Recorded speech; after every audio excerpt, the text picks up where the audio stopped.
Shalom, shalom, shalom. Selamat pagi, terpujilah Tuhan. Sebab di pagi yang cerah ini kita telah dibangunkan dari tidur nyenyak kita sepanjang malam.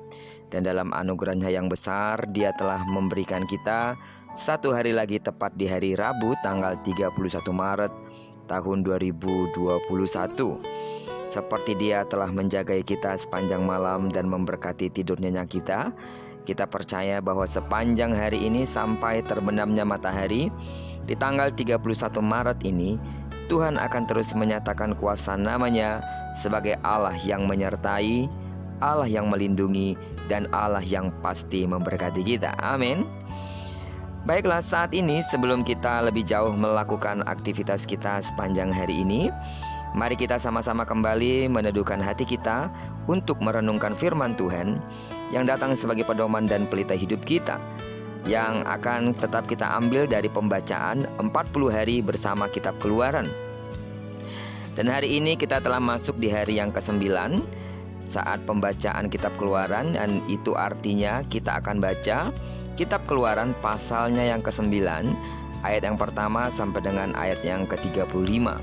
Saya sangat yakin jika saudara terus setia mengikuti pembacaan Alkitab satu hari satu pasal ini dan bersama-sama merenungkan firman Tuhan dalam pasal-pasal yang sudah kita baca, maka saya percaya semua itu akan membuat Anda semakin memahami dan mengenal Allah dengan benar. Sebagai pengantar renungan kita hari ini, saya akan coba bacakan untuk kita ayatnya yang ke-33 sampai dengan ayatnya yang ke-35. Lalu keluarlah Musa dari kota itu meninggalkan Firaun. Dikembangkannyalah tangannya kepada Tuhan. Maka berhentilah guruh dan hujan es, dan hujan tidak tercurah lagi ke bumi. Tetapi ketika Firaun melihat bahwa hujan es dan guruh telah berhenti, maka teruslah ia berbuat dosa. Ia tetap berkeras hati, baik ia maupun para pegawainya. Berkeraslah hati Firaun sehingga ia tidak membiarkan orang Israel pergi, seperti yang telah difirmankan Tuhan dengan perantaraan Musa. Bacaan kita hari ini menunjukkan 3 tulah dari 10 tulah yang akan kita selesaikan dalam pembacaan beberapa hari ke depan. Tulah ke-5 sampai tulah ke-7 yang sudah kita baca hari ini. Sungguh suatu keadaan yang menakutkan bagi seluruh penduduk Mesir bersama Firaun yang terus mengeraskan hatinya. Tulah demi tulah yang dijatuhkan atas Mesir bukan semata-mata dimaksudkan agar Firaun dan rakyat Mesir menderita. Kalaupun mereka jadi menderita karena datangnya tulah-tulah tersebut, bukan penderitaan itu yang menjadi tujuan akhir.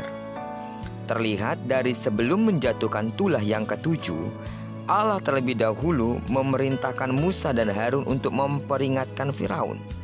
Sesudah itu, barulah Tuhan mengirimkan hujan es yang sangat dahsyat, disertai dengan guruh dan kilat yang menyambar-nyambar ke bumi. Tuhan menyebutkan bahwa kedahsyatan hujan es ini belum pernah terjadi sejak Mesir dijadikan. Sungguh tak terbayangkan, bukan? Namun tahukah saudara bahwa kedahsyatan tulah itu dimaksudkan agar Firaun secara pribadi mengenal kedahsyatan kuasa Allah, dan supaya seluruh dunia mengetahuinya juga. Namun sangat disayangkan bahwa ternyata pertobatan Firaun begitu dangkal. Ia memang mengetahui kesalahan dan kecurangan yang dia lakukan, tetapi ia tetap tidak mau bertobat. Ia belum mau percaya sepenuhnya bahwa Allah itu berkuasa dan berdaulat. Takut akan Allah berarti tunduk dalam penyerahan kepada Dia yang berkuasa atas alam semesta. Mengetahui tentang Allah dan mengalami kuasanya ternyata tidak serta-merta membuat Firaun membuka mata dan hatinya untuk segera bertobat. Bahkan mengalami sendiri penyataan kuat kuasa tangan Allah tidak membuat Firaun beranjak dari kedegilannya. Ia tetap mengeraskan hati dan tidak mau berubah. Jadi yang penting dari sebuah pertobatan bukanlah pengalaman atau pertemuan orang-orang dengan Allah, melainkan adanya kemauan untuk bertobat dan berubah. Saudara, seluruh sidang jemaat Tuhan yang saya kasihi di dalam Yesus, kisah Firaun yang mengeraskan hatinya menjadi sungguh peringatan bagi kita. Jika kita tahu bahwa Allah itu benar dan berkuasa, tetapi kita tak kunjung meninggalkan segala tabiat dan dosa kita, maka kita patut waspada. Ingat, jangan sampai Tuhan menunjukkan kuasa-Nya yang lebih besar lagi kepada kita, karena jika demikian, bisa-bisa kita celaka.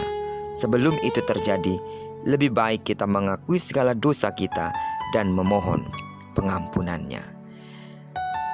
Kiranya perenungan kita hari ini mengingatkan kita, menyadarkan kita, dan terus menyemangati hati kita untuk semakin dekat dan melekat dengan Tuhan. Dan percayalah, semakin kita melekat dan dekat dengan Tuhan, maka Tuhan akan menyatakan kuasa, kedahsyatan, penyertaan, dan berkat-Nya yang melimpah di dalam hidup kita. Amin. Tuhan Yesus memberkati hidup kita sepanjang hari ini, dan digenapi kiranya apa yang difirmankan-Nya buat kita, bahwa apa yang dikerjakan tangan kanan dan tangan kiri kita akan dibuatnya berhasil. Kemanapun kaki kanan kaki kiri kita melangkah sepanjang hari ini, di sana kemuliaan Tuhan akan dinyatakan. Dan diberkatilah kita bersama dengan orang-orang yang kita kasihi, bersama dengan orang-orang yang kita cintai, mulai hari ini sampai Maranatha. Terpujilah Tuhan. Amin.